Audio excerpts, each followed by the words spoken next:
Metroid Prime. I've conquered the depths of Zebes, twice in fact, plunged deep into the innards of SR-388, and skulked around a space colony, all the while being tracked by my parasitic clone. But never have I delved into the 3D edge of the Metroid series. If you've seen the gameplay of Metroid Prime we have on the channel, you may already know my opinion on this, but for those who don't, allow me to begin. Sometime after the events of Metroid Zero mission, Samus begins wandering the galaxy in search of a new bounty, until she happens upon a distress signal coming from a mysterious space colony orbiting outside of the planet of Talon 4, the desolate vessel known as Frigate Orpheon. Upon investigating, Samus learns that leftover space pirates are using this as a laboratory for something. All of the pirates aboard, however, are already dead or injured, as if something tore the entire frigate to shreds.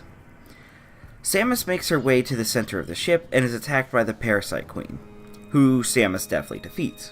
However, the Parasite Queen's death results in the imminent explosion of the frigate. On her way out, Samus runs into her own despair-given form, trapped in Body of Accursed Steel, the newly revived and evolved Meta Ridley. Seems even after a complete death via missile explosion, Ridley was able to be brought back from the brink. Ridley escapes the frigate, with Samus following right behind him. Oh, but not before Samus loses all of her weapons and armor.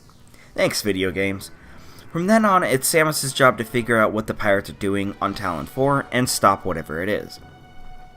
Samus lands on Talon 4 and thus begins Metroid Prime. Now, the most defining feature of Metroid Prime is its take on Metroid in 3D. It's not like your typical Metroid game, in the way that this game is actually in first person.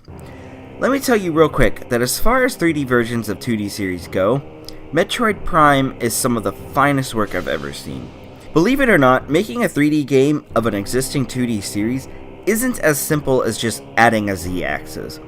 And Metroid Prime understands this, as there's many structural changes to the game that ensure that it not only works in the third dimension, but thrives there as well. For starters, Prime takes the feeling of exploring a lonely planet all by yourself and kicks that feeling up by 1,000,000 with how immersive the game gets. The HUD includes the brims of Samus's visor, for literally no reason other than to increase the feeling that you are Samus. The HUD seems embedded in Samus's visor. Samus's visor is such a huge focus of the Prime series, and it amazes me considering how little importance this small detail of the power suit is. New to the series is the scan function, which not only kicks up the immersion even more, but provides hints, information, puzzle solving, as well as the occasional gag or two to the player. This is also primarily how the story is told, effectively giving a hefty story to a game that would otherwise be nearly bare of it. If you're not the story-driven type, feel free to ignore all of the boring text and get a move on. Or, if you prefer, immerse yourself in the world and scan everything. Really nail the feeling of being this cautious space explorer, aiming your visor to scan anything and everything to pin down your surroundings and learn more about your environment. It's extremely smart. That's not all that's changed, though. If you've played previous Metroid games, you'll be familiar with the beam stacking that's become a staple of the series. In this game, beams are instead items you equip on and off for different functions, which helps solidify this game's brand of combat and puzzle solving. Unlike previous games, combat is much more of a focus this time around, with an entire control setup being dedicated to it. Again, it takes into account the extra dimension, and changes the mechanics of battle in order to provide thought-provoking and interesting combat. It baffles me that this game exists in the same console generation as Mega Man X7, a game that also attempted to bring a previously successful 2D series into 3D, and didn't completely account for either dimension. Platforming, however, is something the game functions in, but doesn't necessarily thrive in it. It can be extremely difficult to judge jumps sometimes due to the game's first-person nature, making it difficult to see where you're going to land. This is probably the one thing that the Prime series' cousin, Other M, did a little better in its 3D gameplay. It was much easier to judge jumps due to the third-person camera.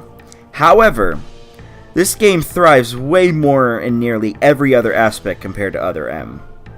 Something I've noticed is that it's very easy to draw parallels between this game and Super Metroid. Some may even call this a 3D reimagining of Super Metroid. I mean, think about it. Samus enters a space station at the beginning that explodes, and Samus has to chase Ridley to a nearby planet, landing in the middle of a rainy area that seems devoid of life. Heck, even a lot of the upgrades you get in this game are pretty much Super Metroid. Missiles, all the beams, super missiles, bombs, and the upgrade. Space Jump comes back in some form, as does the X-ray scope, power bombs, Varia and gravity suits, grapple beam. That's all spot on Super Metroid, with the only missing offender being the screw attack, which more than likely was probably too much of a confusing mess to try and get working right in its satisfying form in first person. Even some of the locales you visit scream Super Metroid. Hell, you visit the game's equivalent to the wrecked ship in this game. Now, if that's not Super Metroid, I don't know what is. Though Prime also sets itself apart, featuring unique things like the Chozo Ruins, Phendrana Drifts, and the Phazon Mines. All of these locales are detailed and gorgeous by 6th generation console standards. The bosses you fight in these locales can be rather hit or miss. But being honest though, for every Omega Pirate, you have a TARDIS. They're not really bad per se, it's just clear that many of these bosses were meant to do little else than pad out the time until the bosses open again for attacking. It's kind of lame in action, but it could be worse. The final boss and the penultimate boss are both really fun and challenging, however. Something that I'm really not a fan of is this game's version of The Legend of Zelda Wind Waker's Triforce quest. Now this is nowhere near as bad as that, but it took 3 fucking hours, and having to revisit all these areas for such an arbitrary reason certainly rubbed me the wrong way. But I digress, let's try to end off this review on a positive note, shall we? The music. Damn the music. There's a little bit of everything, from the atmosphere to the blood pumping, and it all works.